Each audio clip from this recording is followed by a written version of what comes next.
पता था मुझे, अपने बाबा के स्वरूप को हानि नहीं पहुंचाओगे। सही कही तुमने। पिता की छवि ही पिता के समान भी अनन्य होती है। ब्रह्मासुर, ब्रह्मासुर। ये मैं अपने वास्तविक रूप में कैसे आ गया?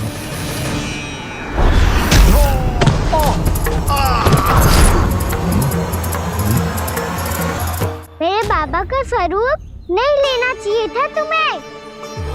मैया ने सिखाया है, भूल को क्षमा किया जा सकता है, पर जानबूझ के किए गए अपराध के लिए दंड ही एकमात्र विकल्प होता है। ये बार बार अपनी मैया का नाम ले रहा है। यदि मैं वो स्वरूप लूं तो अपनी मैया पर वार नहीं कर पाएगा ये।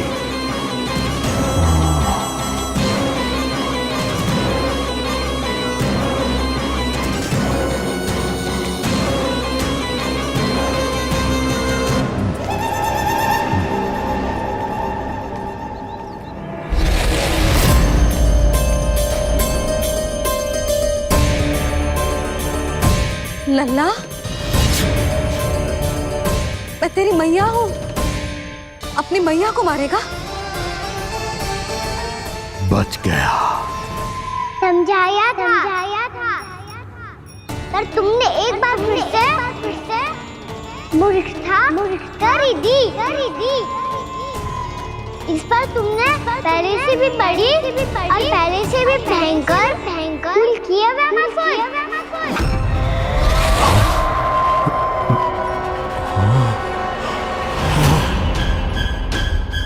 ये क्या हो रहा है मुझे? बार बार मेरा रूप क्यों बदल रहा है? ममता को समझे बिना अधिक समय तक मैया का स्वरूप हरण करके नहीं रख पाओगे ब्रह्मासुर।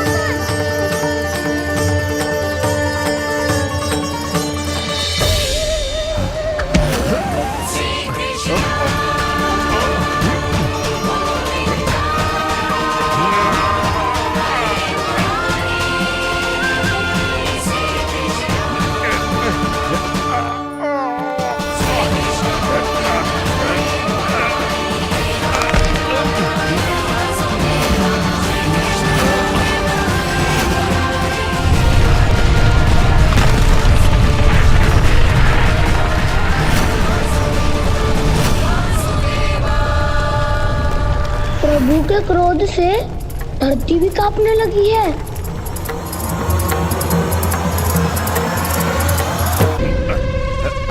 पुत्र को मारने के उद्देश्य से एक मां का रूप लिया तुमने। ये ममता का और मेरी मैया का घोर अपमान है ब्रह्मासुर।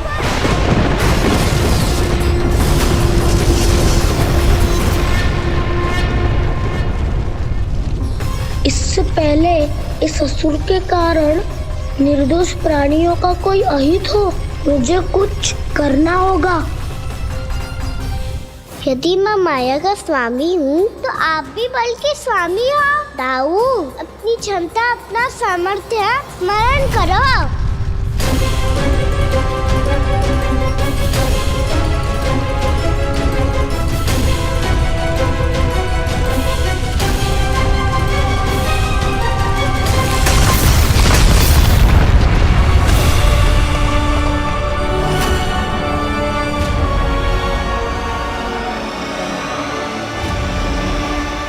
अद्भुत बलदाऊ, अद्भुत। अपने बल का उचित प्रयोग करके आपने प्राणियों को हानि होने से बचा लिया और यह भी सिद्ध कर दिया कि इस युग में आपसे अधिक बलवान और कोई नहीं होगा। आज से आप बलदेव के नाम से भी जाने जाएंगे। आज से आप बलदेव के नाम से भी जाने जाएंगे। आपके चरणों का ये चिन्ह युगों युगों तक आपके बल की कथा कहता रहेगा। बलराम का चरण चिन्ह।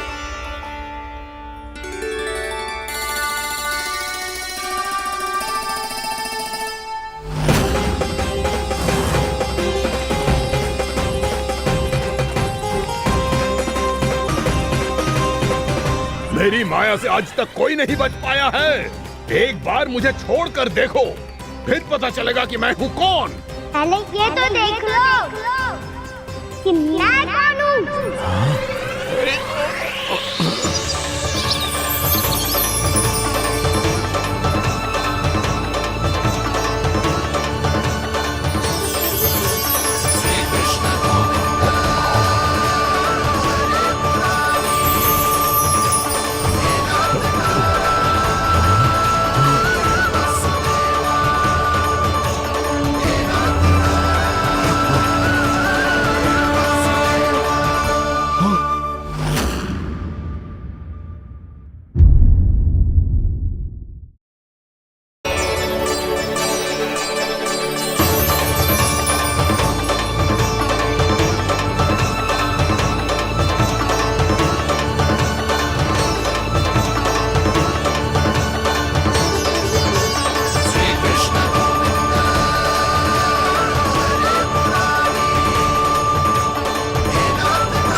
वरन आया हुआ मसूर।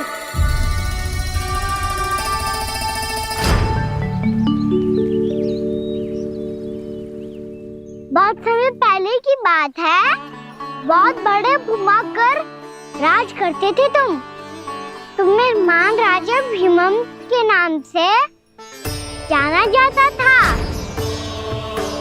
सब कुछ था तुम्हारे पास, पर शांति नहीं थी।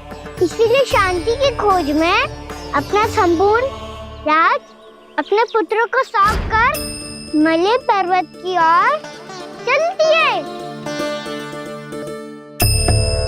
अनेक वर्षों की तपस्या के बाद तुम्हारे तप की कीर्ति चारों ओर फैलने लगी और फिर सच्चे तपस्वी के रूप में तुम्हारी ख्याति से प्रभावित होकर महर्षि उलट तुमसे भेंट करने आए। राजा भीमरथ, आपने ईश्वर की प्राप्ति के लिए सब कुछ छोड़ दिया, पर अपना अभिमान नहीं छोड़ पाए। इसीलिए मेरे आगमन पर सम्मान के साथ खड़ा होना तो दूर, मेरा अभिवादन भी नहीं किया। अभिमान तपस्वी का गुण नहीं होता है राजन, अभिमान राक्षसी गुण है। इसलिए मैं आपको श्राप देता हूँ कि आप अगले जन्म में एक राक्षस के रूप में जन्म लेंगे, एक राक्षस के रूप में जन्म लेंगे। मुझे क्षमा कर दीजिए महर्षि, मैंने जानबूझकर आपका अपमान नहीं किया है। मैं तो यहाँ पर शांति की खोज में आया था। अपने भीतर के संसार में गहरे सोच विचार में डूबा हुआ था मैं। मुझे क्षमा कर दीजिए महर्षि, मुझे क्षमा कर दीजिए। अपनी भूल का आभास प्रायश्चित की ओर पहला पग होता है। मैं अपना श्राप तो वापस नहीं ले सकता, परंतु आपको एक वचन अवश्य दे सकता हूँ। जब भी प्रभु नारायण का अवतार होगा, आपको उचित समय पे वो वरदान देंगे जिसकी आप लंबे समय से प्रतीक्षा कर रहे हैं।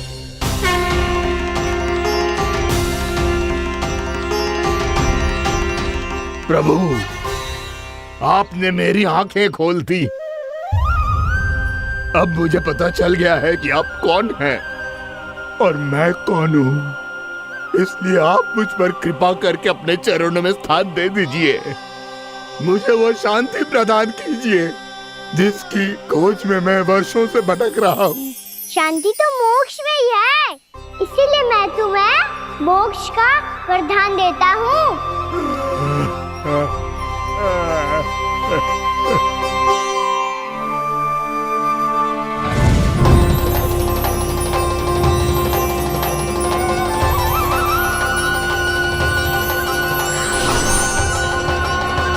प्रभु की ये लीला सदैव स्मरण रखी जाएगी। इस स्थान को इनका आशीर्वाद मिलेगा और इस कंदरा को व्योमासुर की कंदरा के रूप में पहचाना जाएगा। भविष्य में अनेक ऋषि मुनियों की शरण स्थली बनेगी ये कंदरा।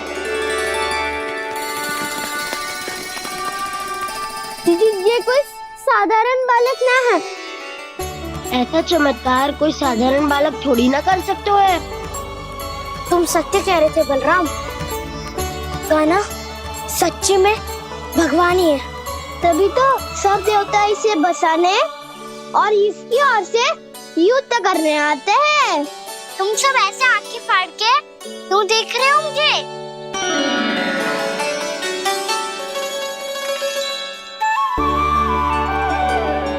बलराम, तुम बलवान हो और कान्हा भगवान है। दूर दूर तक कोई दिखाई ना दे रहा है, ना जाने किस हाल में होंगे बालक। कहीं हम ही तो मार्ग ना भटक गए शीघ्रता के चक्कर में। अब तो एक पग भी ना चलो जा रहे हो। जल, किसी के पास जल है क्या? कंठ तो मेरा भी सूख रहा है मौसी।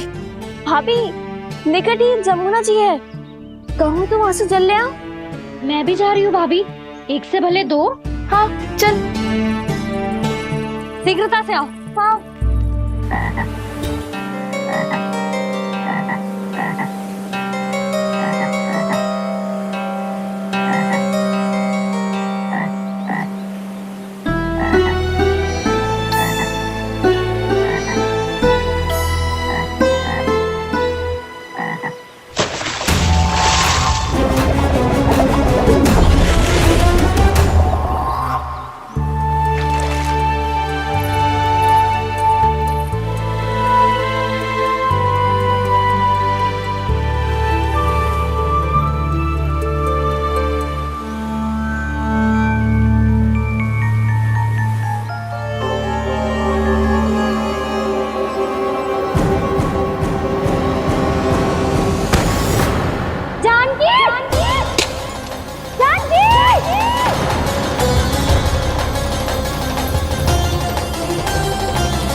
जानकी, जानकी, क्या होगा इसे? देखो ना जी, अब छलिया की सूचना मिलते ही हम सब बालकों को ढूंढने चली गई और ढूंढते ढूंढते सबको बहुत प्यास लगी आई जी। तो जानकी जमुना जी की नदी से जल लेने गई और उसने जमुना जी का पानी पिया और उसकी जे दशा हो गई।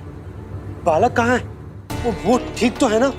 ऊपर ऊपर से सब ठीक है, पर भीतर से बहुत भयभीत है सब।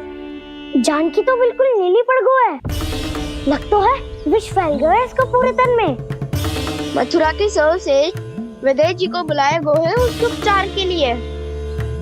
जैसे ही इसने जल को मुंह से लगाया, जे गिर पड़ी, चटपटाने का अवसर भी ना मिलो। हाँ वैद्य जी, और निकटी मृत पशु भी पड़े हुए थे। हाँ, मैंने भी अस्थियां देखी थी। इसका तो यही अर्थ हो सकता है कि समस्या वहाँ के जल में ही हो। वैद्य जी, आप रोगी की नाड़ी पे ध्यान दो ना। जे गोपिया क्या कह रही है उसे सुनने की आवश्यकता ना है। जब तक विष के कारण का पता नहीं चल जाता, हम उपचार कैसे कर सकते हैं रानी जी? जी, वो निकट ही यमुना जी में एक विशेष क्षेत्र है, जे सब उसी के जल की बात कर रहे हैं। तब तो ऐसा भी हो सकता है कि किसी विषैले सर्प के काटने का प्रभाव हो। पर सर्प के काटने का चिन्ह ना है उसके तन पे। सर्प जब काटता है तब उसके दांत के चिन्ह बन जाते हैं। मुझे पता है, बड़े बड़े सर्प को काटते हुए देखो है मैंने। एक दिन अब बस कर उज्जवल, जे बड़ी बड़ी हाँकने का समय ना है। पर यदि सर्प ने ना काटा है, फिर जानकी की ये दशा किसने की? अवश्य किसी राक्षस ने की होगी। नाना, कोई विषैला पशु भी तो हो सकता है, या अवश्य किसी महाविषैले सर्प के विष से हुआ है। सर्प ने भले ना काटा हो, लेकिन ये अवश्य ही किसी महाविषैले सर्प के विष के कारण हुआ है। कालिया नाग। कालिया नाग?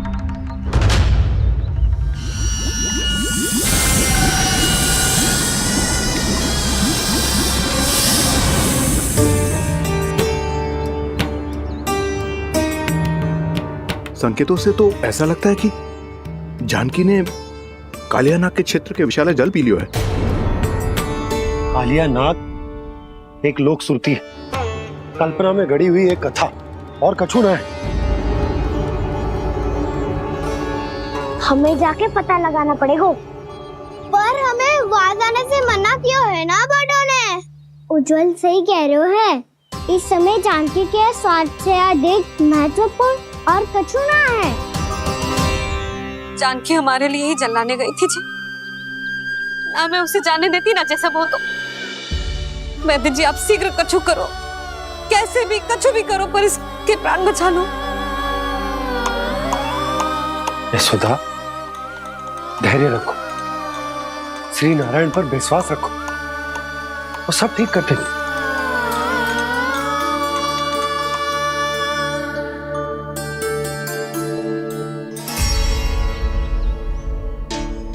विष की काट की मेरे पास जितनी जड़ी बूटी थी मैंने सब अर्क बना के पिला दी, पर इसकी दशा में अभी तक कोई सुधार नहीं दिख रहा है। यह अंतिम जड़ी बूटी है, अगर इससे भी चमत्कार नहीं हुआ तो फिर जो नारायण की इच्छा।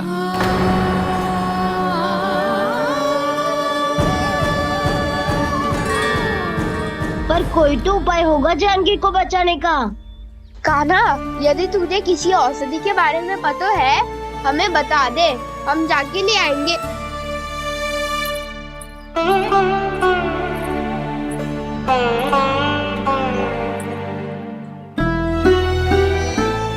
हे नारायण, हे प्रभु, मेरी जानकी के प्राण बचा ले प्रभु। या तो मैं अपने आप को कभी क्षमा न कर पाऊंगी। ये सारी मेरे ही कारण बनाई थी।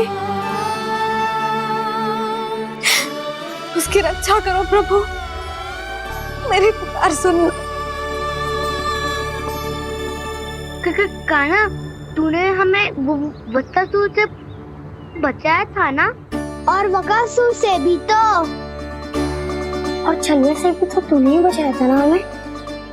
क्या ऐसा कोई उपाय ना है जानकी को बचाने का? धन्वंतरी,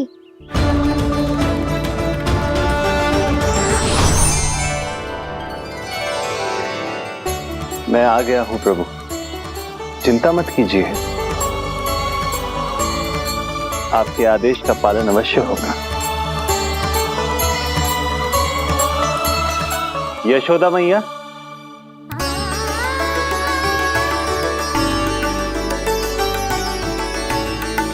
मैया आपको कोई पुकार रहा है।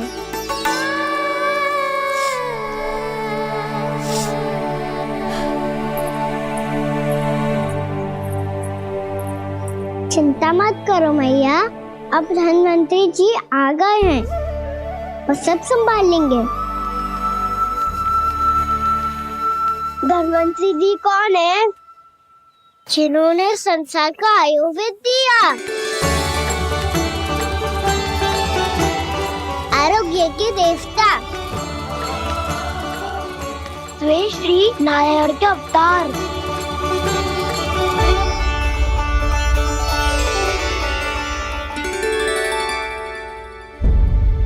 मुझे पता चला है कि आपको वेद की आवश्यकता है। हाँ हाँ, भीतर आइए। आइए आइए बैठे जी, जी रहे।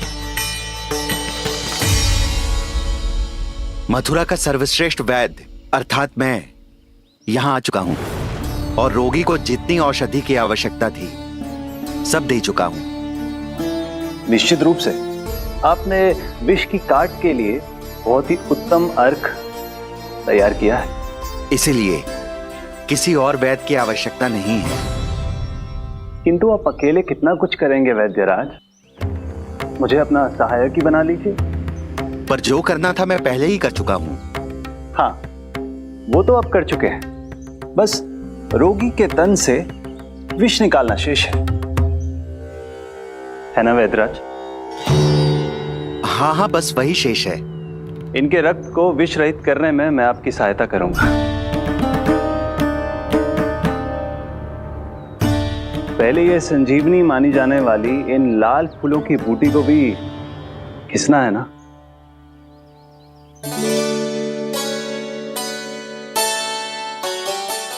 हाँ हाँ, तुम सही कह रहे हो, इसे अच्छे से घिसो।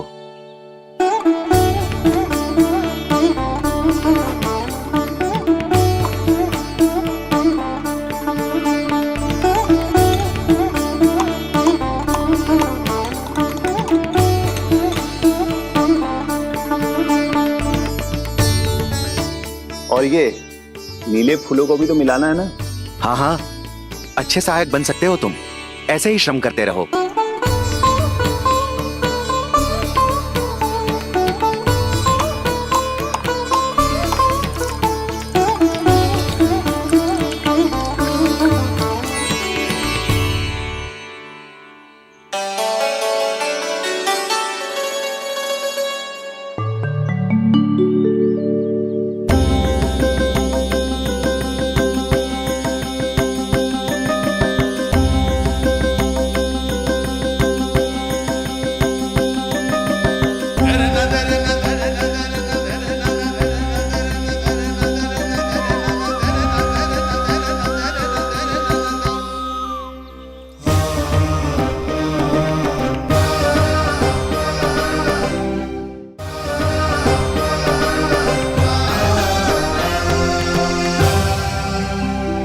जानकी स्वस्थ तो हो जाएगी ना धन्वंतरी जी?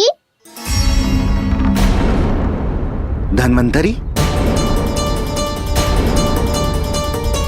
प्रभु, अब मैं क्या करूं? आपने तो स्वयं ही मेरी पहचान उजागर कर दी। जी क्या करो कान्हा? आप सब ऐसे क्यों देख रहे हो? मैया कहती है ना, सभी वेद धन्वंतरी जी का ही रूप होते हैं। वाह कृष्ण, चतुर तो हो तुम। वैसे वास्तविक धन्वंतरी मैं हूँ। मेरा अर्थ है वास्तविक वैद्य मैं हूँ। ये तो मेरा सहायक है, मुझे पूरा विश्वास है बिल्कुल ठीक हो जाएगी। वैसे ही थोड़े ना मुझे मथुरा का सर्वश्रेष्ठ वैद्य कहते हैं लोग।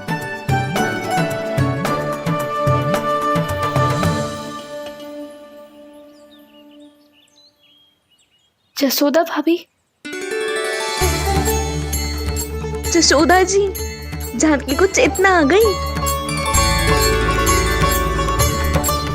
जानकी, जानकी, जानकी, तू ठीक है ना? क्षमा करना भाभी, मैं आपके लिए जल ना ला पाई। बस बहुत भूख लगी है। मैं अभी कच्चा लाती हूँ। जानकी माखन खाओगी?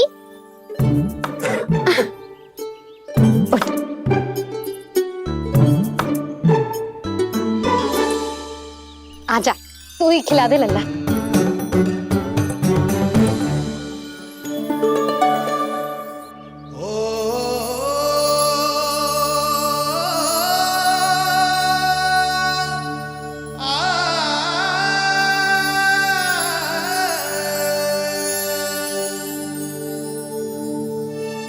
तुम सब मेरे लल्ला को माखन चोर कहती हो ना?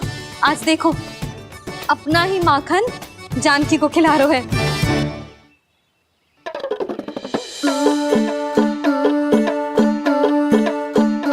थोड़ा और विश्राम कर लो। सदैव तुम हम सबकी सेवा करती हो, आज मैं तुम्हारी सेवा करूंगा। जानकी की जिद ऐसा तब हुई जब जय यशोदा काकी की सेवा कर रही थी, और अब देखो स्वयं भगवान ही इसकी सेवा कर रहे हैं। जानते हो इससे क्या सिद्ध होता है? जो भी यशोदा मैया की पूजा करेगा, अर्थात अपने माता पिता की सेवा करेगा, उनके साथ सम्मान से व्यवहार करेगा, ईश्वर स्वयं उसका ध्यान रखेंगे। कभी धन्वंतरी के रूप में तो कभी स्वयं कान्हा के रूप में। भक्त और भगवान का देखो कैसा ये अनुराग, स्वयं करे सेवा प्रभु, अद्भुत गोपी का भाग्य। प्रभु इन सब पृथ्वीवासियों से कितना घुल मिल गए हैं। ना तो ये प्रभु को भगवान मानते हैं और ना ही प्रभु अपने आप को इनसे सर्वश्रेष्ठ समझते हैं। अपने आचरण से ये सिद्ध कर रहे हैं कि ये सभी में हैं और सभी इनका ही अंश है।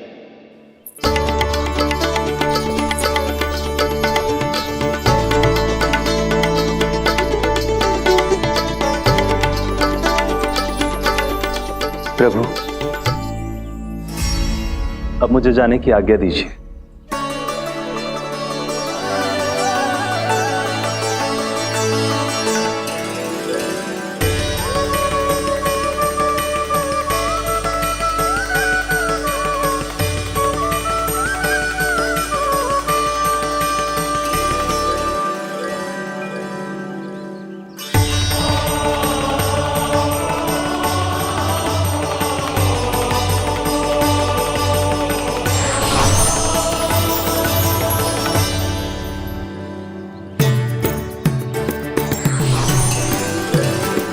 कान्हा ने तो सच्ची में धन्वंतरी जी को बुला लिया था।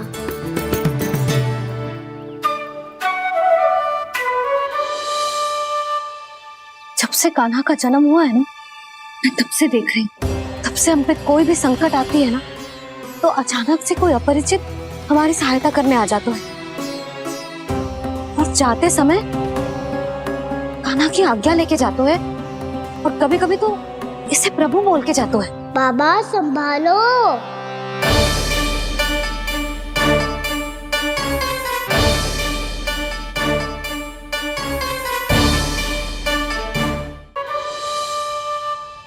जब से कान्हा का जन्म हुआ है ना, मैं तब से देख रही हूँ, तब से हम पे कोई भी संकट आती है ना, तो अचानक से कोई अपरिचित हमारी सहायता करने आ जाता है।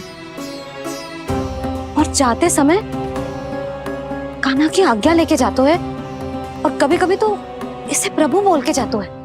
बाबा संभालो। यशोदा, इस जानकी को चढ़ो है और विचित्र विचार तुम्हारे मन में है। अरे सब जानते हैं कि हमारा परिवार राजसी, तुम्हें पता ना चलते हो वो, पर हमारे कान्हा को सब राजकुमार ही समझते हैं देखकर।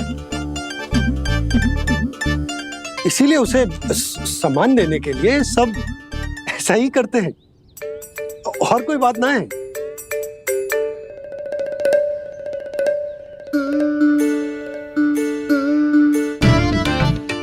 अब जी मेरे लल्ला को ऐसे क्यों घूर रहे हैं? बुरी दृष्टि लगाएंगे क्या?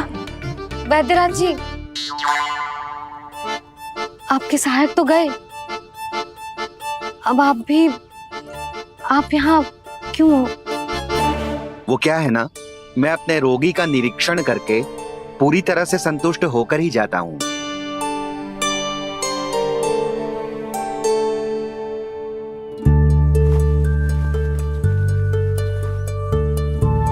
हाँ, संकेत तो अच्छे हैं, कल सुबह तक बिल्कुल ठीक हो जाएगी। धन्यवाद वैद्य जी।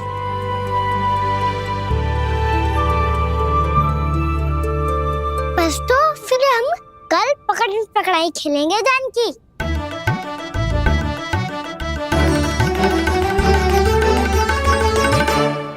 भानु, बंसी, जाकर उस क्षेत्र के चारों ओर बाड़ बनवा दो और वहां सूचना पट्ट भी लगा देना, ताकि जानकी के साथ जो हुआ है वो किसी और के साथ ना हो। शीघ्र जाओ। जी ठीक है।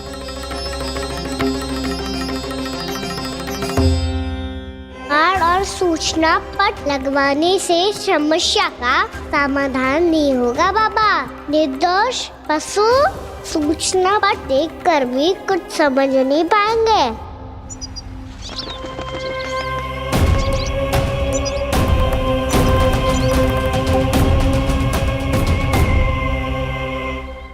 तो तुम्हारे कहने का अर्थ यह है कि व्योमासुर मारा जा चुका है, और वो बालक अब भी जीवित है।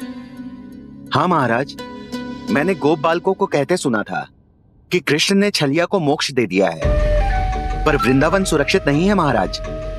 वो एक बहुत बड़ी समस्या से जूझ रहे हैं। कैसी समस्या? गांव के निकट क्षेत्र में किसी विषैले सर्प का निवास है। उसके विष का प्रभाव इतना भयानक है महाराज, जैसे विष ना हो, स्वयं हलाहल हो। मेरी कोई भी औषधि रोगी का उपचार नहीं कर पा रही थी। निकट के क्षेत्र में कहाँ है वो सर्प? गोप मानते हैं कि वो सर्प गांव के निकट यमुना नदी के जल में रहता है। मुझे तो लगता है महाराज, ये कालिया नाग की कथा कोई किंवदंती या लोक श्रुति नहीं, एक सच्चाई है, एक विषैली सच्चाई।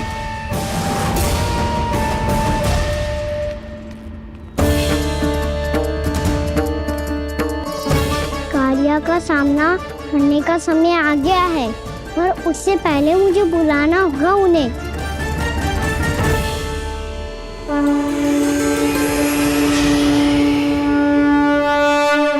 संसार के दारुण भय का नाश करने वाले, सभी कष्टों का हरण करने वाले, विश्व का समस्त ऐश्वर्य प्रदान करने वाले, कमल जैसे लोचन, मुख और चरणों वाले आजानुभुज श्री राम को मैं बार बार नमस्कार करता हूँ। आपदामपहर्तारं दातारं सर्व संपदा लोकाभिरामं श्री रामं भूयो भूयो नमाम्यहम्। काकभुसुंडी काकभुसुंडी काकभुसुंडी। प्रभु क्षमा करें, मुझे जाना होगा।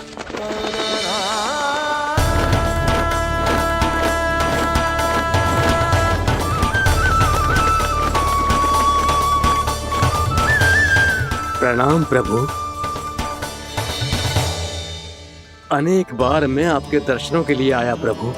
कभी नंद भवन के झरोखों से आपके दर्शन करके चला जाता था, तो कभी दूर किसी वृक्ष की आड़ से आपको निहार लिया करता था। आज आपने स्वयं मुझे बुलाकर धन्य कर दिया प्रभु।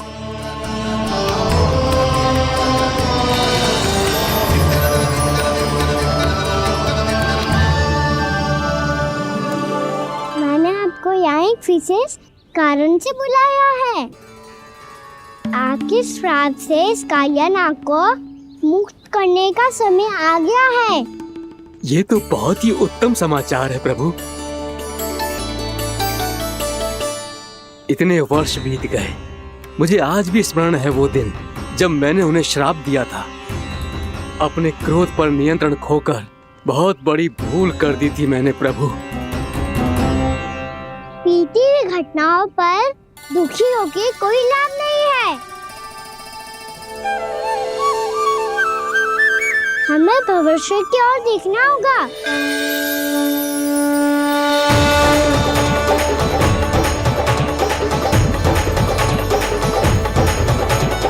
आदेश कीजिए प्रभु, क्या आज्ञा है आपकी? जब मैं कालिया नाग का सामना करने जाऊं, तो आप यही रहेगा। आपको अपने आप पता चल जाएगा कि कब क्या करना है। और हाँ, लौटते जाते समय नारद मुनि से कहिएगा, वो आकर मुझसे भेंट करे। अवश्य प्रभु, प्रणाम। क्या इसने सच्ची में देवर्षि नारद को बुलाया है? नारायण नारायण। आपको संदेश भेजने की आवश्यकता नहीं थी। आप स्मरण करते और मैं चला आता। तुम्हारा कल्याण हो नारद।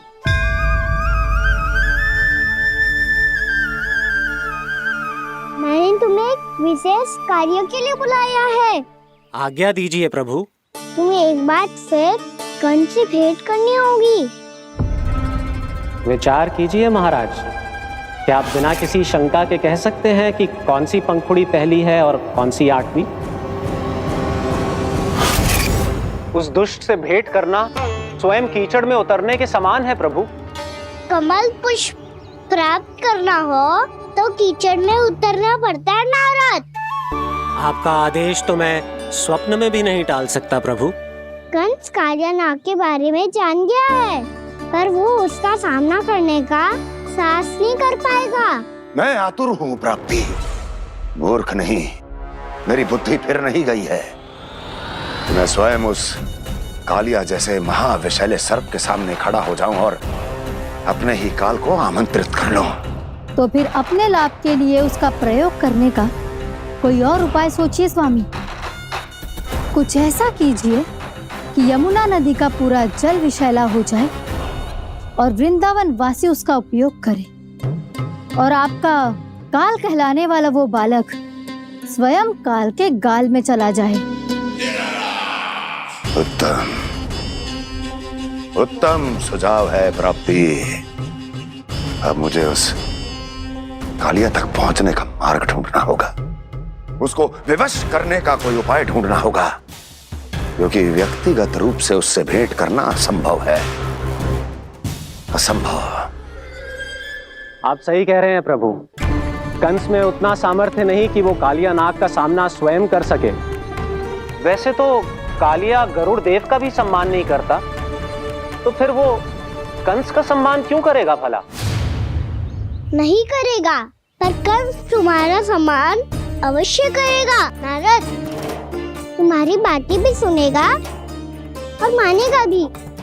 ये मेरी योजना का बहुत ही महत्वपूर्ण भाग है। तुम कंस के पास जाओ और कहो कि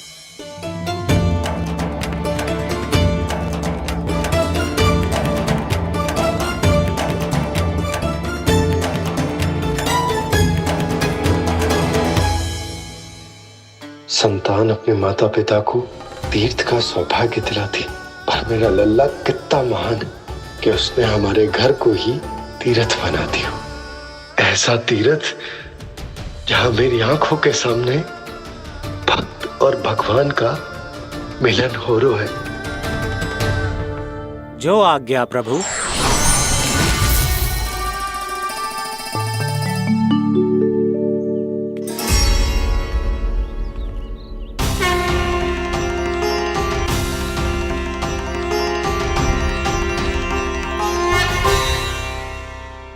बाबा, कान्हा, ये सब क्या चल रहा है? पहले काक भुसुंडी जी और फिर जे नारद जी। क्या योजना बना रहे हो तुम? कान्हा, बताना लल्ला, क्या सोच रहे तू? कान्हा देख, अगर तुझे अपने बाबा को ना बताना हो ना, अपने भक्त को बता दे। क्या सोच रहे हो लल्ला? क्या करने वाले हो आप?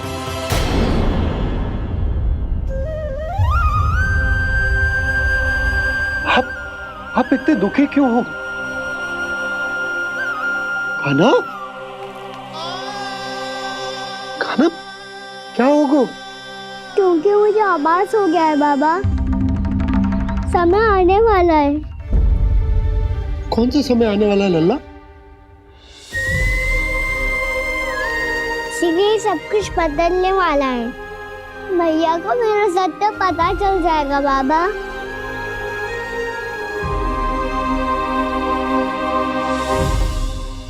पर लल्ला, इसका काक भुसुंडी और कालिया नाग से क्या संबंध है?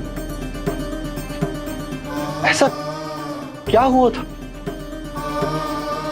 और क्या होने वाला है?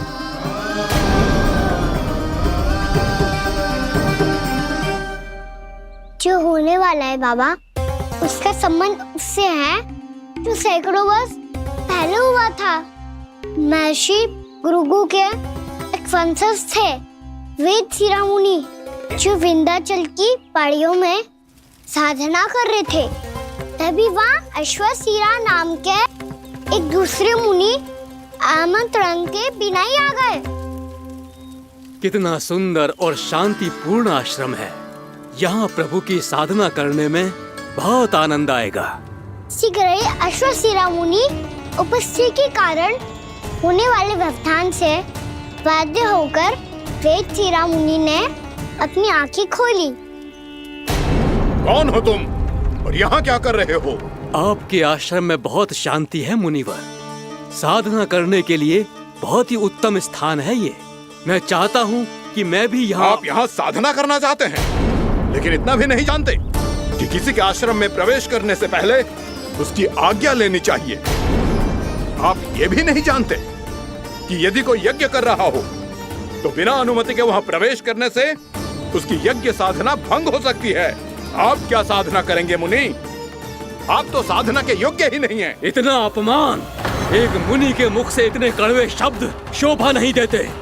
मैं तुम्हें श्राप देता हूँ, जितनी विषैली तुम्हारी जिह्वा है उतने ही विषैले सर्प बन जाओ तुम। और ऐसा सर्प जो सांस भी ले तो निकट का वातावरण दूषित हो जाए। तुम्हारे इस दुस्साहस के लिए मैं तुम्हें श्राप देता हूँ कि तुम अभी इसी क्षण कौवा बन जाओ, और ऐसा कौवा जो कांव कांव करके अनर्गल प्रलाप करता रहे।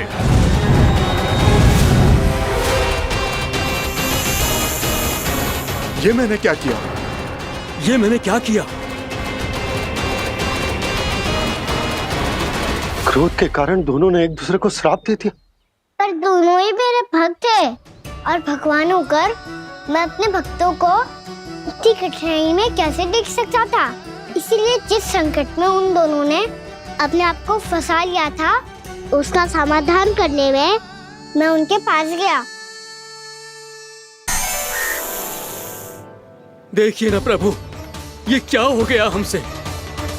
हमारी रक्षा कीजिए प्रभु, मार्ग दिखाइए हमें। क्रोध पर नियंत्रण ना होने के कारण आप दोनों ने एक दूसरे को बहुत ही भीषण संकट में डाल दिया है। अब दोनों ही तपस्वी, तप के बल से दिए गए आपके श्राप को लौटाना भी संभव नहीं है। प्रभु कोई तो उपाय होगा, हम आपके शरण में हैं प्रभु। अपराध तो हमसे हुआ है प्रभु, पर अब आपसे ही आशा है। कुछ ऐसा कीजिए भक्त वत्सल, जिससे हम दोनों के श्राप का प्रभाव कुछ कम हो जाए। आप दोनों ही मेरे भक्त हैं, इसलिए आपकी पीड़ा का निवारण करने का एक उपाय है मेरे पास। वेद शिरोमणि, जब आप कालिया नाग बनेंगे तो आपको मेरे चरणों को अपने शीश पर धारण करने का सौभाग्य मिलेगा। और अश्र शिरोमणि, आप काग योनि होने के बाद भी आप श्रेष्ठतम ज्ञान और सर्वाधिक यौगिक सिद्धियों के स्वामी होंगे और प्रवचन दिया करेंगे। इसके बाद अश्वशिरा मुनि काकभूषुंडी बन गए, जिन्होंने आगे चलकर स्वयं गरुड़ देव को रामायण सुनाई। और मुनि वेदशिरा महर्षि कश्यप और देवी कत्रियों के पुत्र कालियानाग बनकर जल में, और अब वही कालियानाग जमराज में, जिनके कारण जानकी के प्राण लगभग चले ही गए थे। अब कालियानाग को उचित स्थान पर भेजने का समय आ गया है बाबा। पर ये तो अच्छी बात है कान्हा, वेदशिरा मुनि को दिया हुआ तुम्हारा वचन भी पूरा हो जाएगा, जमुना जी की शुद्धि भी हो जाएगी। इस सब के बाद भी तुम दुखी क्यों हो? क्योंकि इसके बाद मैया के सामने मेरा रहस्य खुल जाएगा बाबा। उन्हें पता चल जाएगा कि उनका बालक कोई साधारण बालक ना है। भविष्य में जो होने वाला है उसे सबके सामने घटने से रोकना मेरे लिए भी संभव ना होगा। मैया को सब पता चल जाएगा। क्या पता चल जाएगा रे मुझे?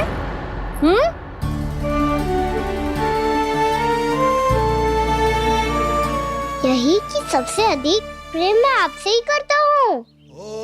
अब बस भी कर, चलो भोजन के लिए बुलाने आई थी तुम दोनों को। भूखा थोड़े ना रहने दूंगी अपने लल्ला को, मेरा लल्ला दुर्बल हो जाएगा ना। आप खिलाओगे तो ही खाऊंगा।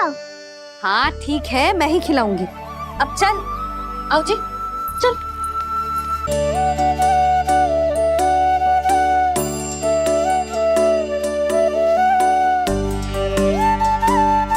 मैया खेलो ना मेरे साथ।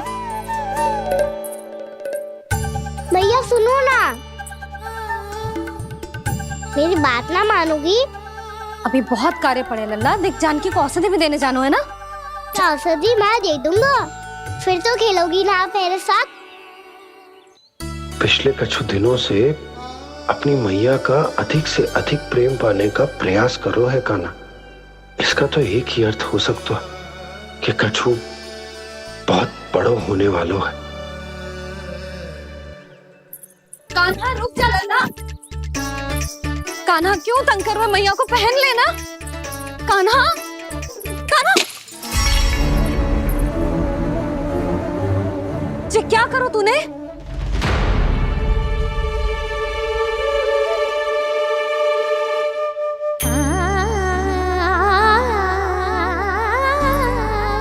अच्छा ठीक है, अब मुंह लटकाने की आवश्यकता ना है। ये ले।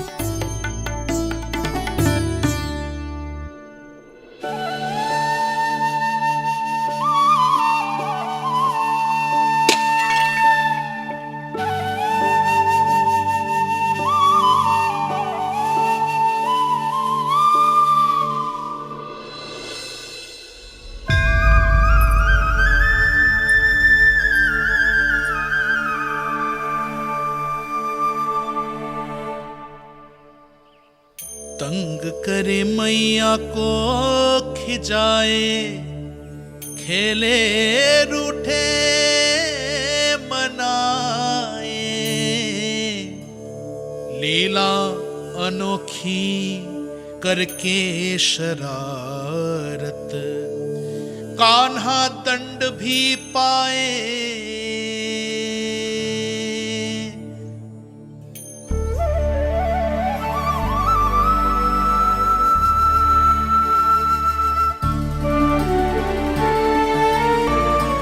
रूठना मनाना, खेलना खिलाना, पहले शरारत करके क्रोध दिलाना और फिर क्षमा मांग लेना, ये सब जानबूझकर कर रहे है कान्हा, जैसे जीवन भर के लिए अपनी मैया की ममता को अपने हृदय में समेट कर रखना चाहते हो।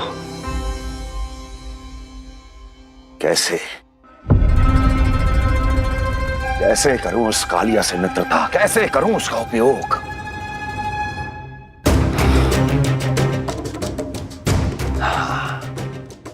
उस पर आक्रमण कर देता हूं और उसे किसी ना किसी तरह से यह विश्वास दिला देता हूं कि यह आक्रमण उस विष्णु अवतार ने किया है। फिर वो क्रोध में आकर सारे वृंदावन वासियों को अपने विष से समाप्त कर देगा। उचित है, ये उचित है। नारायण हरि, नारायण हरि।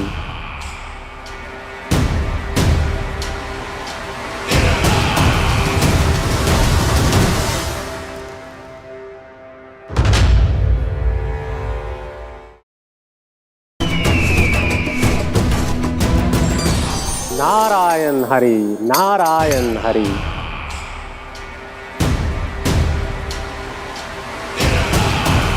प्रणाम देवर्षि। किस योजना में कितना लाभ है और कितनी हानि, यह आंकलन करते करते थक गए होंगे मथुरा नरेश। देवर्षि, आज मेरा ध्यान कैसे आ गया आपको? आप तो सदैव ही मेरे ध्यान में रहते हैं महाराज कंस। सत्य तो यह है कि मथुरा में जो भी हो रहा है मुझसे छिपा हुआ नहीं है। मैं जानता हूं कि आप किसी भी असुर को वृंदावन क्यों ना भेजें, और वो असुर कितना भी शक्तिशाली क्यों ना हो, कृष्ण का सामना नहीं कर पाता। या तो पराजय स्वीकार करके आपके पास लौट आता है, या तो फिर वीर गति को प्राप्त हो जाता है।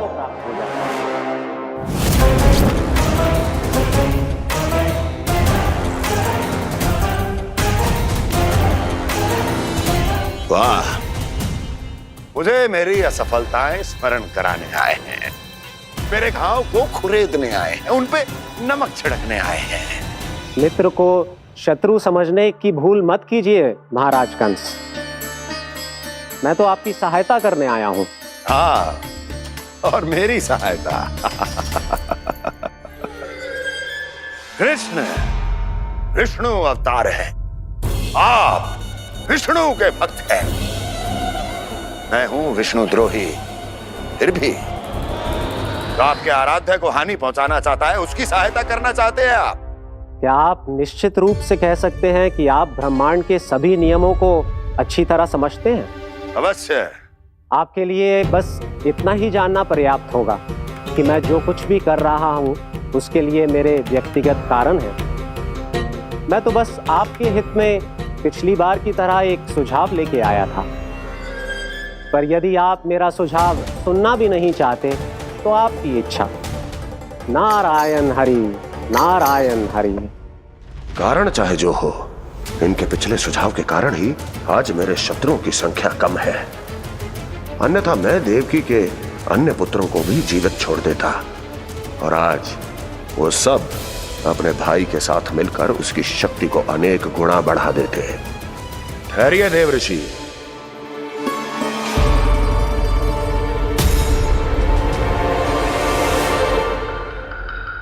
बताइए क्या सुझाव है आपके पास? मेरे सुझाव का नाम है कालिया नाग।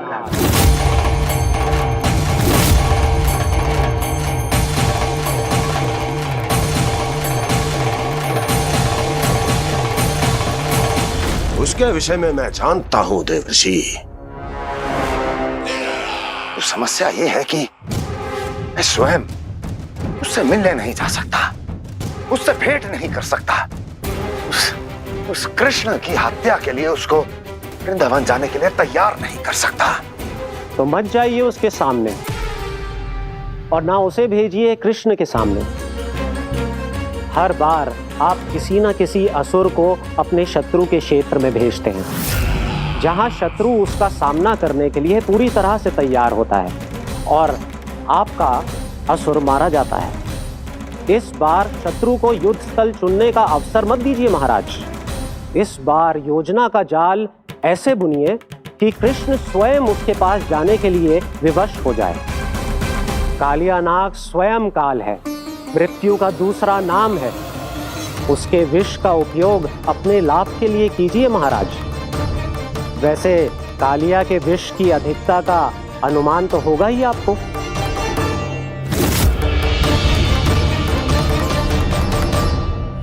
एक बार जो उसके क्षेत्र में पहुंच गया, फिर उसके विष से बचना असंभव है। उचित सुझाव है देवर्षि, उचित सुझाव है। देवर्षि, उस छलिया विष्णु की भक्ति करते करते आप भी उसके रंग ढंग सीख गए हैं। उचित है, उचित है।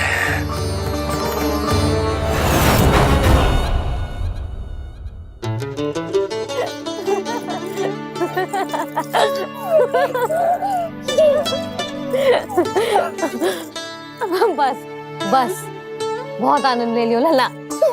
बस अब दूध पी ले। ठहर ठहर, गर्म है। जी ले ले।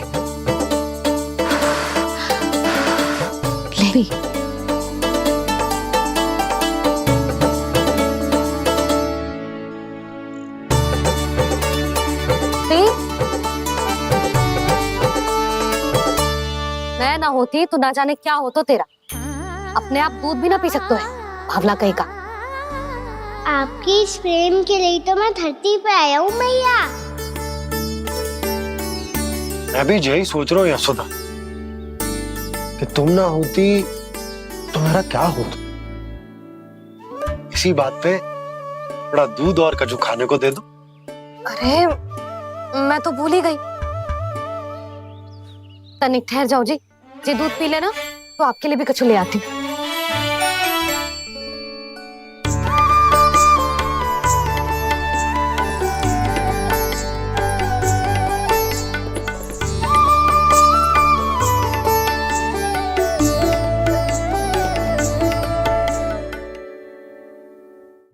प्रणाम महाराज।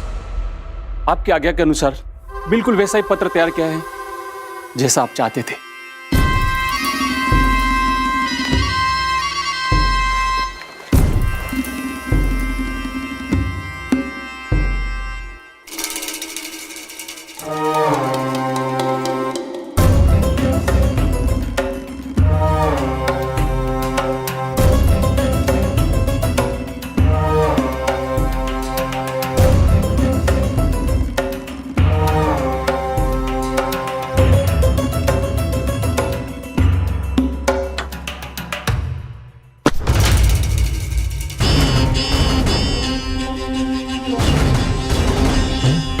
कृष्ण जन्म से लेकर आज तक ये मेरी सबसे महत्वपूर्ण योजना है। इसका सफल होना निश्चित है दूत, किंतु केवल वही करना जैसा मैंने कहा है। जाओ।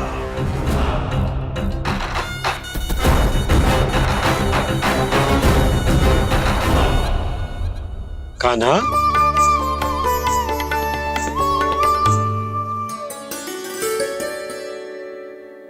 क्या होगा?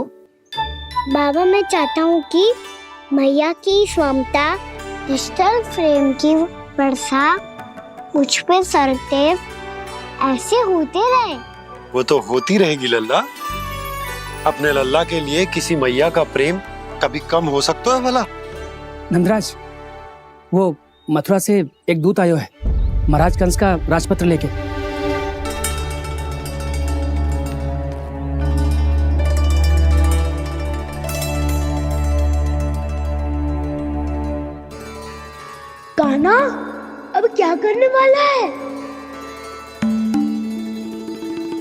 तेरे बाबा कहाँ गए? हाँ? कंस मामा का खेल आरंभ हो गया है, पर मैया वो सब सुनेगी तो व्यर्थी चिंतित हो जाएगी। बस थोड़ा बाहर गया मैया, कछु खा रही से। बाहर इस समय? मैया क्या होगा? मैया देखो ना, पीठ पे कछु हो रहा है। मेरा हाथ ना पकड़ो, आप करो ना। यहाँ? क्षमा करना मैया, पर अभी बाबा को ही संभालने दो ये सब। कहिए, क्या संदेश लाए हैं आप? नहीं नंदराज नहीं। महाराज कंस का आदेश है कि ये संदेश सभी गांव वालों के साथ ही पढ़ा जाए। ठीक है, मैं गांव वालों के सामने पढ़ दूंगा, पर मुझे तो दीजिए पढ़ने के लिए। महाराज की आज्ञा का पालन करना आपके लिए भी आवश्यक है नंदराज। सभी गांव वासियों की सभा बुलाइए। बंसी, सभी गांव वालों की सभा बुलाओ। राजपत्र में ऐसा क्या संदेश भेजो है कंस ने? अब मेरे पत्र को पढ़कर सब भौचक के रह जाएंगे। और वो कृष्ण, उस कृष्ण के पांव के नीचे से तो भूमि खिसक जाएगी, आकाश फट पड़ेगा, बिजलियां गिर जाएंगी। प्राप्ति, ओ प्राप्ति, कंस का पत्र। स्वयं को बहुत अधिक शक्तिशाली समझता है ना वो। अब देखता हूं कैसे वो इस महासंकट का सामना करता है। वो कृष्ण, वो अपनी मृत्यु स्वयं चुनेगा या मृत्यु की वेदी पर चढ़ा देगा। प्रिय वृंदावन वासियों को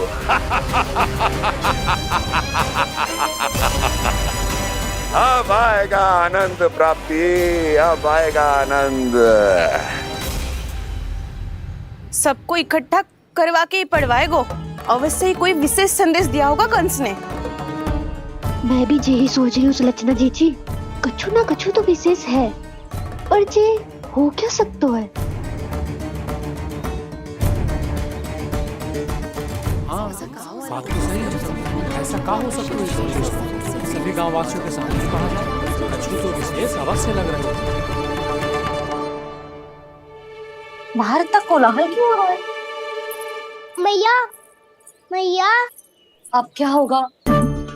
मैया देखो ना, सर पे कछु हो रहा है। लल्ला, नारायण ने तुझे हाथ दिए हैं ना? पीठ की बात अन्य थी।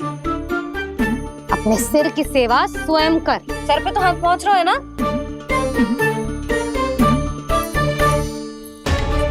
मैया सुनो ना, मैया देखो ना, तीव्र कर कछु हो रहा है। मैया देखो ना, तीव्र कछु हो रहा है।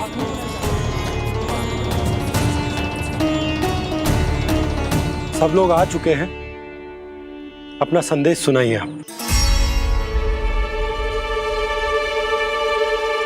गोपराज नंद और सभी वृंदावन वासियों को सूचित किया जाता है कि मथुरा अधिपति और आप सभी के महाराज कंस ने कल सुबह भव्य पूजा का आयोजन किया है।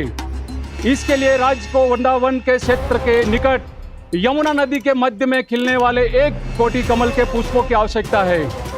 इसीलिए आप सभी को यह आदेश दिया जाता है कि ये सभी कमल के पुष्प प्रथम पहर से पहले राजसभा में पहुंचा दिए जाए। इतने सारे वो भी प्रथम पहर से पहले कैसे हो सकते हैं? यदि आप ऐसा करने में असफल रहे तो इसे राज आज्ञा का उल्लंघन माना जाएगा और राजद्रोह के आरोप में आप सभी को कड़े से कड़ा दंड दिया जाएगा। स्मरण रहे, यदि कल की पूजा में इन 1 कोटि कमल के पुष्पों का ना पहुंचने के कारण कोई व्यवधान आया तो समस्त वृंदावन वासियों को दोषी माना जाएगा और पूरे गांव को निवासियों सहित धूल में मिला दिया जाएगा। कल प्रथम पहर तक का ही समय है आप सबके पास।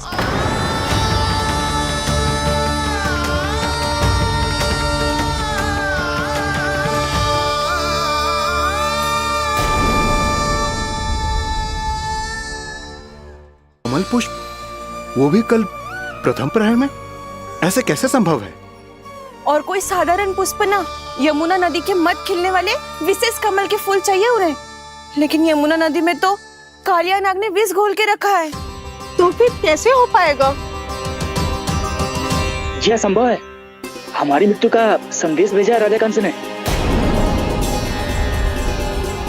सदैव की भांति इस समस्या पर भी गांव के बड़े ही विचार करेंगे। बालकों का यहाँ होना उचित ना है।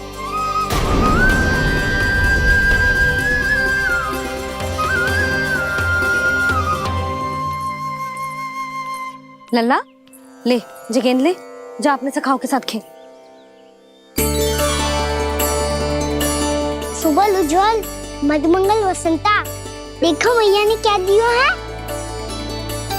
चलो खेलें, बहुत आनंद आएगा आज।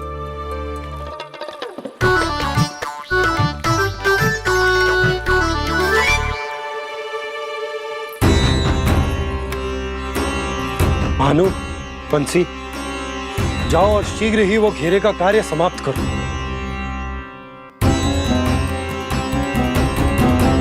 पर कछु ना कछु तो करना पड़ेगा ना। पर हम कर ही क्या सकते हैं? पुष्प लाने को और कोई उपाय है भी तो ना। मैं चला जाऊंगा जमुना जी में। वैसे भी मेरे जीवन के कितने दिन शेष बचे हैं। गांव के लिए, समाज के लिए कुछ करके मरूं, तभी तो शांति मिलेगी। ना काका, यदि आप उस विषैले जल में छलांग लगा भी दोगे, किंतु 1 कोटि कमल पुष्प एकत्रित कर पाना आपके लिए संभव ना है। इससे अच्छा है कि मैं चला जाऊं। यदि मैं मर भी गया तो मेरे पीछे रोने वाला कोई ना है। किसी को कहीं जाने की आवश्यकता ना है। गोप नरेश होने के नाते ये मेरा कर्तव्य है कि मैं आप सबकी रक्षा करूं। नंदराज, आपको जाना है तो जाओ। हरिया, काका, भैया सब चले जाओ। लेकिन आपको पता है वहाँ का जल कितना विषैला है। आप लोग एक क्षण भी जीवित नहीं रह पाओगे। फिर कैसे इकट्ठा करेंगे 1 कोटि कमल पुष्प? आप बात तो सही कह रही हैं शांति। उस दुष्ट कंस ने ऐसी मांग रख के हम सबको फंसा दिया। हम में से कोई भी क्यों ना चला जाए और इस संकट का समाधान ना निकलेगा। कान्हा, बताना कौन सा खेल खेलें? गेंद पकड़ खेलते हैं। पर एक बात सुन लो सब, कोई भी तीव्र गति से ना फेंकेगा गेंद को। भैया ने फ्रेम बनाई है मेरे लिए। सब तैयार हो?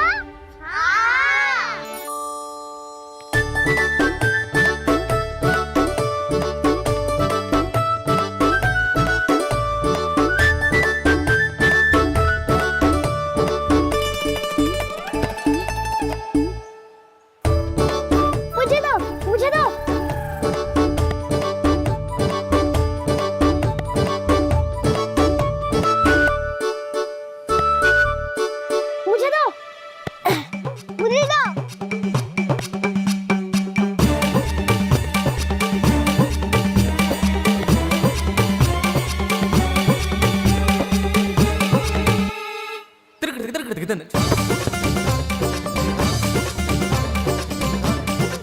कान्हा, इतनी धीरे से फेंकेगो तो कैसे आनंद आएगा? थोड़ा बल लगा के फेंक। हाँ कान्हा, हम अभी बड़े हो गए हैं, तू अब भी छोटे बालकों की तरह फेंक रहे है।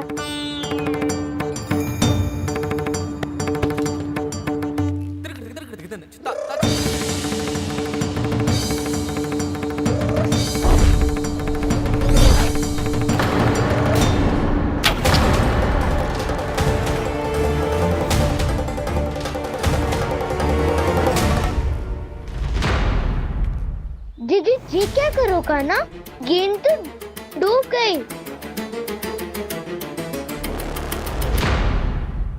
अच्छा, तो ये सब इसकी योजना का भाग था, ताकि ये कालिया का सामना कर पाए। तुम सबने तो कही थी तीव्र गति से फेंको। देखो, फेंकवा दी ना मेरी गेंद मुझसे नदी में। अब मुझे जाके लानी पड़ेगी। रुक जा कान्हा, रुक जा कान्हा। जी क्या बोल रहे थे कान्हा? इसमें तो बहुत संकट है। कोई भी संकट मेरी मैया का उपहार खोने से बड़ा ना है। बहुत प्रेम से बना के उन्होंने दी थी। हे नारायण, कोई उपाय समझ में ना आ रहा है। भैया, अब कैसे करेंगे हम अपने गांव की रक्षा? कीड़े पड़ेंगे उस दुष्ट को। यदि उसके कारण किसी के प्राण चले गए तो कौन सा फल मिलेगा उसे इस पूजा का? तुम सही कह रही हो यशोदा, पर हमारे पास कोई और दूसरा विकल्प भी तो ना है। यदि हमने मथुरा की राज आज्ञा का पालन ना किया तो इसका दुष्परिणाम पूरे गांव को भुगतना पड़ेगा।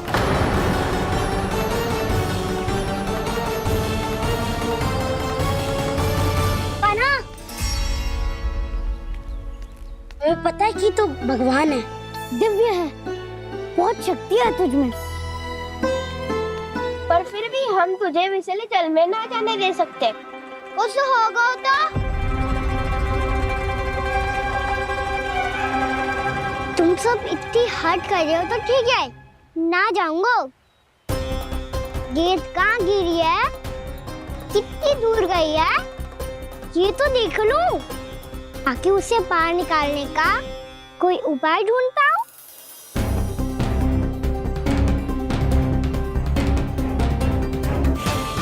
हाँ।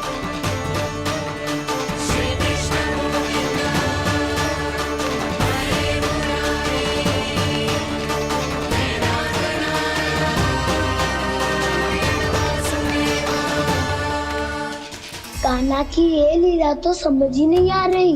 पहले इसने देवश्री नारद को मथुरा जाकर कंस को भड़काने के लिए कहा, फिर स्वयं ही दुखी भी हो गया कि अब इसका रहस्य सबके सामने खुल जाएगा। और अभी स्वयं में तो इसने कहा था कि गेंद बहुत महत्वपूर्ण है, फिर स्वयं ही उसे नदी के विषैले जल में फेंक दिया।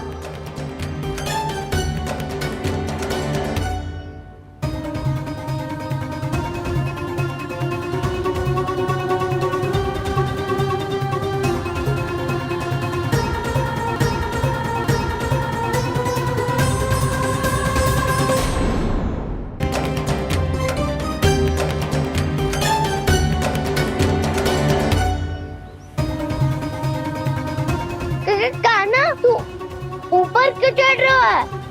अरे ऊंचाई से देखूंगा तभी तो गेंद दिखेगी।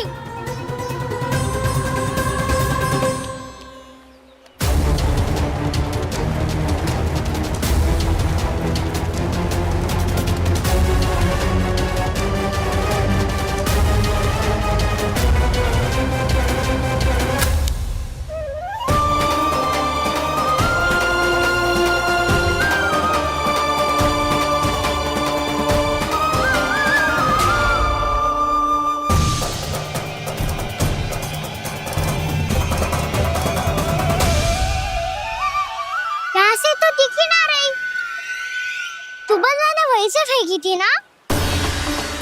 ना, वहाँ से फेंकी थी। कहाँ से? देखा ना, वहाँ से।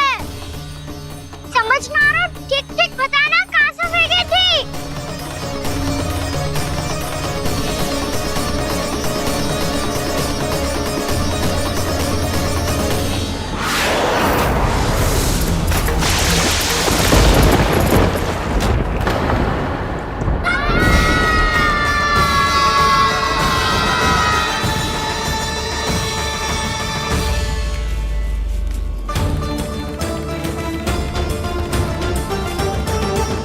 कालिया नाग के क्षेत्र में जाकर कोई भी जीवित वापस ना लौट सको।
नाग तो उसे देखते ही निकल जाएगा।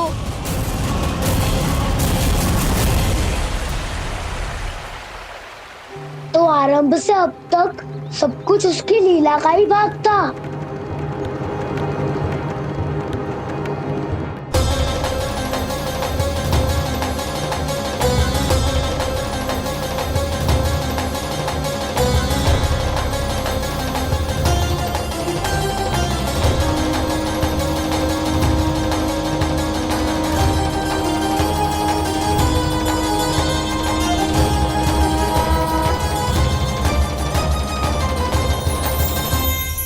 इतना सुंदर रूप, मन मोहने वाली मुस्कान, अद्भुत तेज और भगवान जैसी दिव्यता। कौन हो तुम? हाँ, तुम्हें देखकर तो हम सब सम्मोहित ही हो गए।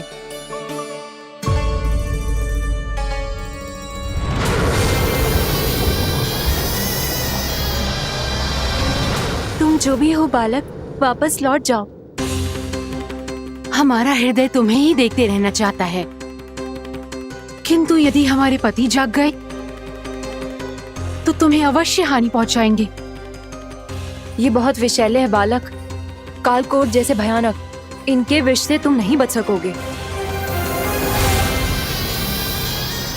नंदराज, कालिया नाग के विष का प्रभाव बढ़ते ही जा रहा है। पहले 8 कोस तक उसके विष का प्रभाव था, अब तो 1 योजन से अधिक क्षेत्र में फैलो है। जल पीने के प्रयास से अनेक पशु मारे गए हैं और नदी के निकट के वृक्ष और वनस्पति सब नष्ट होने लगे।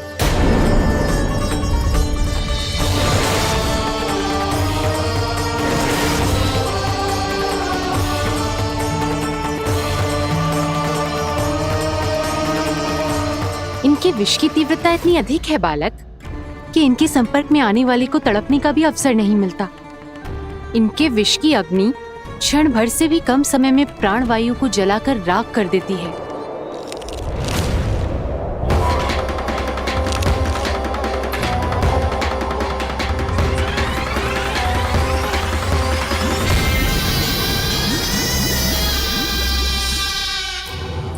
तब तो समस्या और भी गंभीर हो जाएगी।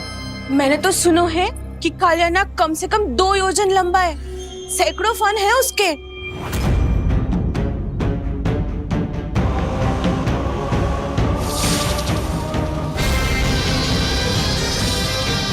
इसका अर्थ तो ये है कि हम दोनों ओर से फंस गए। एक और कंस को 1 कोटि कमल पुष्प देने जो कि कालिया नाग के क्षेत्र में पड़ते हैं, और दूसरी ओर उस कालिया नाग का विष यमुना जी के क्षेत्र में बढ़ता ही जा रहा।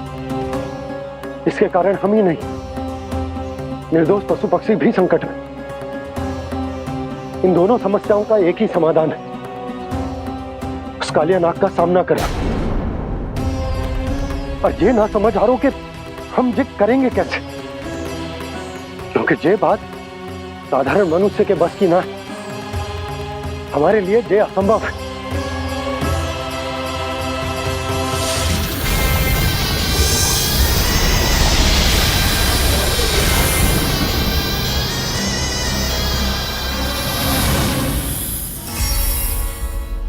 अब तो तुमने अपनी आंखों से भी देख लिया बालक, ये कितने विषैले हैं।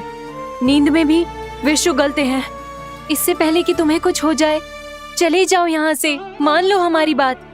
आप सब मुझे जानती भी नहीं और फिर भी मेरी इतनी चिंता कर रही हैं आप। माँ की ममता भेदभाव नहीं जानती। तुम भी किसी के पुत्र हो और हम सब भी माँ हैं। एक माँ को हर बालक में अपनी ही संतान दिखाई देती है, इसलिए हम तुमसे विनती करते हैं, वापस चले जाओ, बचा लो अपने प्राण। मेरी चिंता मत कीजिए, मुझे कुछ नहीं होगा। होगा, अनर्थ होगा यदि ये उठ गए तो।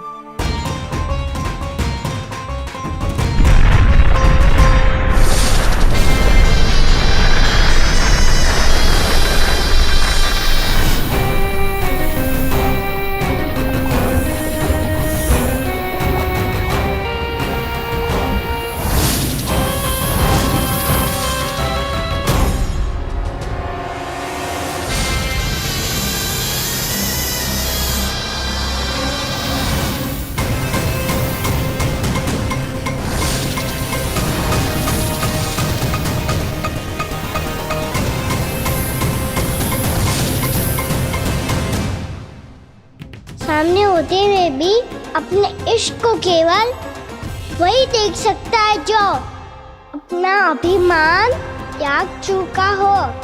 पर पूर्व जन्म में मेरा भक्त होने के नाते मेरा सत्य स्वरूप देख पाने में मुझे इसकी सहायता करनी चाहिए।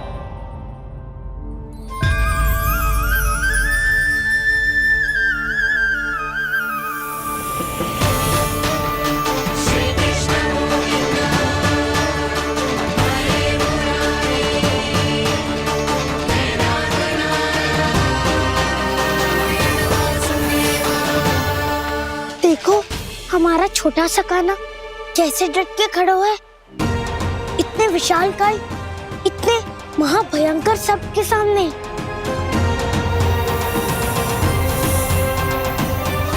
ये कोई भगवान नहीं है जो इसके सामने हाथ जोड़ रही हो तुम सब।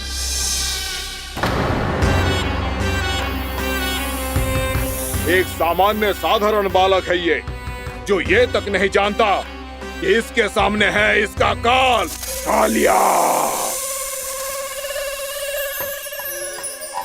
तू कौन है बालक? मेरे इतने निकट आकर भी तू जीवित कैसे है? मेरी नहीं, अपनी चिंता करो कालिया। बहुत मनमानी कर ली तुमने। अब बस मैं तुम्हें रोकना हूँ। अब बस मैं तुम्हें रोकना हूँ। मैं तुम्हें रोकना हूँ। बित्ते भर का है तू, मेरे विष के बारे में जानता ही क्या है? और कहता है मुझे रोकने आया है। किससे? किससे रोकना चाहता है तू मुझे?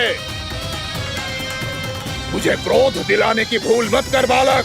अपनी फुंकार से ही तेरी इस मुस्कुराहट को अंतिम मुस्कुराहट बना सकता हूं मैं। शीघ्र बता, कौन है तू और किसने भेजा है तुझे? तुम्हें आवाज भी है कि अपनी पुकारों से तुम कितना विष भूल चुके हो। पवित्र यमुना नदी को कितना दूषित कर दिया तुमने।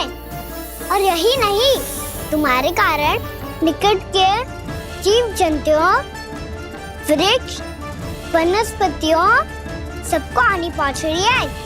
तो क्या? मुझे उससे क्या? मुझे है आपत्ति है मुझे तुम्हारे इस व्यवहार से, और इसीलिए तुम्हें यहाँ से जाना होगा। यहाँ से जाना होगा।